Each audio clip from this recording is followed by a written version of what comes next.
कौन बोलते हैं? जो आप देखें कि हर घर तिरंगा का जो प्रोग्राम आदरणीय और विश्व लोकप्रिय नेता हमारे नरेंद्र भाई मोदी जी ने जो 75वीं सालगिरह पे अमृत महोत्सव के तहत जो रखा था, उसी के चलते हुए आज जो भारतीय जनता पार्टी के हेड ऑफिस से जो रैली जो निकली है, जिसमें खसूसी आप महिलाएं भी देखें, हिंदू सिख मुस्लिम जो इत्तेहाद है वो भी आज नज़र आ रहा है। तो हर घर तिरंगा के तहत जो हमारा 75वीं सालगिरह जो बनाई जा रही है आज़ादी का अमृत महोत्सव, उसके तहत आज जो रैली निकाली जा रही है बीजेपी हेड ऑफिस से मंजीत फिलिंग स्टेशन तक। तो इस दौरान लोगों को क्या मैसेज देंगे? मैं तो ये मैसेज देना चाहूँगा कि देखें कि आने वाले वक्त में जो हमारा देश है वो विश्व गुरु बनने की तरफ जा रहा है, तो इकट्ठे होकर चलें। जो आने वाले वक्त में हमारे जो पिछली कमियां जो हमारे देश में बढ़ने को रह गई थी, कि आने वाले वक्त में वो कमियां ना रहें और हर घर तिरंगा जो लहराए, घर घर तिरंगा लहराए।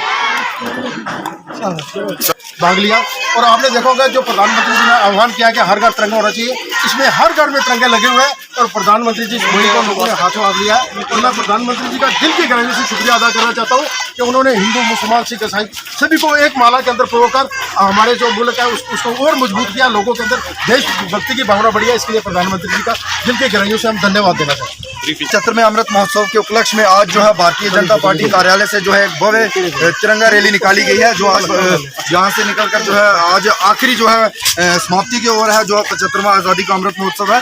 मैं माननीय प्रधानमंत्री जी का धन्यवाद करना चाहता हूँ कि जिन्होंने इस तिरंगे में जो है पूरे देश को इस वक्त प्रो दिया है। एक मरतबा फिर से हर घर तिरंगा मुहिम में आज आपके माध्यम से भी जो है लोगों को कहूँगा कि कल 15 अगस्त का जो दिन है, हर घर में जो है तिरंगा लहराता हुआ दिखना चाहिए। धन्यवाद।